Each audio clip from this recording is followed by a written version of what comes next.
Break के बाद एक बार फिर आपका स्वागत है और अब आपको सीधी तस्वीरें दिखाते हैं जहां पर बजट पेश करने के बाद वित्त मंत्री निर्मला सीतारमण प्रेस कॉन्फ्रेंस कर रही हैं।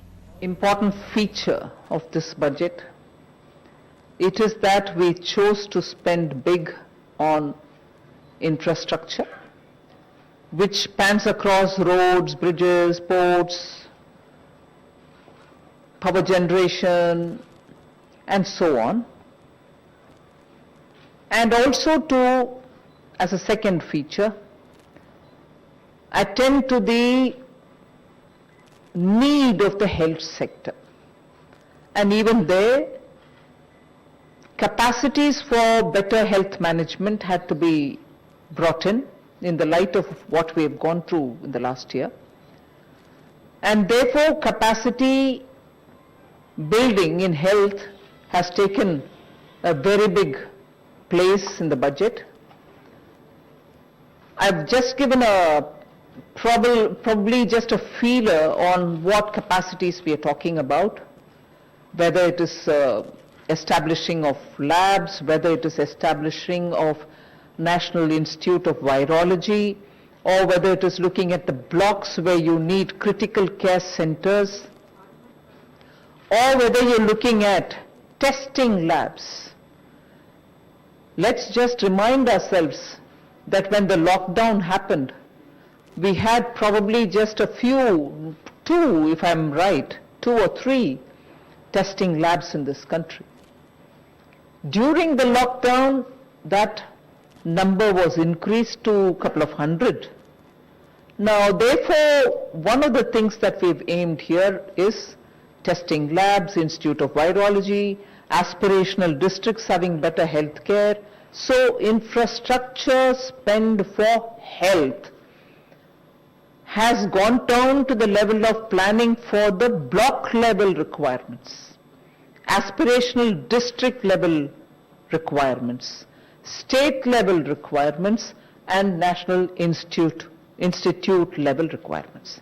So 2 features when I said are, one, in general spending on infrastructure, for which there is a 37% increase in the budget. 5,45,000 crores is what we are giving for this year.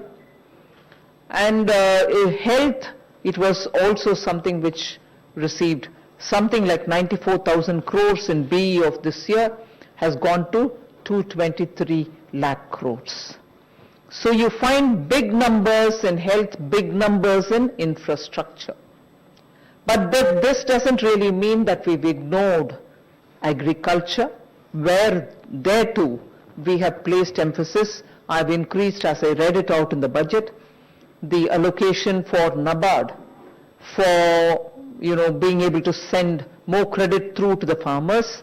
Agricultural infrastructure development cess is something which we are bringing in without on any one single item wherein we are putting the cess the end consumer paying more than what he is paying today. It is just a restructuring we've done, for instance, of the basic customs duty, where it was, let us say, 12%, we brought it down to 7% and added possibly only 3% on the infrastructure development cess.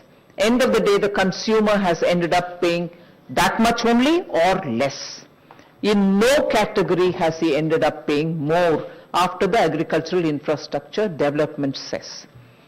That we have done only because we wanted to be sure that in order to improve agricultural infrastructure, we have a dedicated amount coming out of the budget, rather than that going into the consolidated fund. It might still go, but we know what has got to be used for agricultural infrastructure.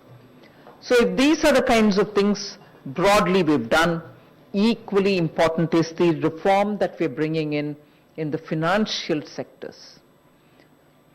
Disinvestment to continue, LIC to have IPO, insurance sector to have more in terms of opening up for 74% for FDI.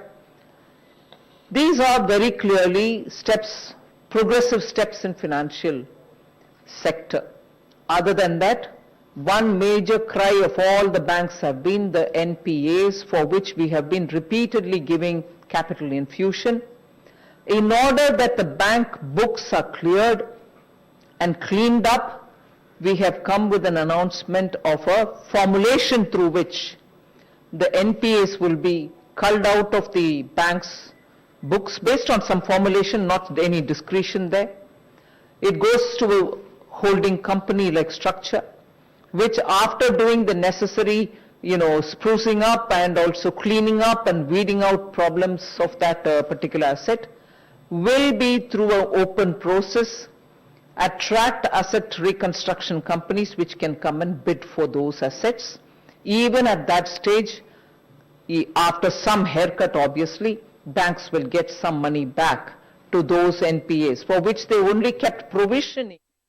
Budget पेश होने के बाद वित्त मंत्री निर्मला सीतारमण को आप सुन रहे थे। उन्होंने कहा कि मुश्किल और चुनौतियों के बीच ये बजट पेश किया गया है। साथ ही इस बजट से अर्थव्यवस्था मजबूत होगी और साथ ही बजट में आधारभूत संरचना पर भी जोर दिया गया है। साथ ही स्वास्थ्य के क्षेत्र में भी जो एक बड़ा बजट लाया गया है, तो काफी मुश्किल और चुनौतियों के बीच ये बजट काफी अच्छा, उनकी तरफ से कहा गया है कि अच्छा बजट लाया गया है।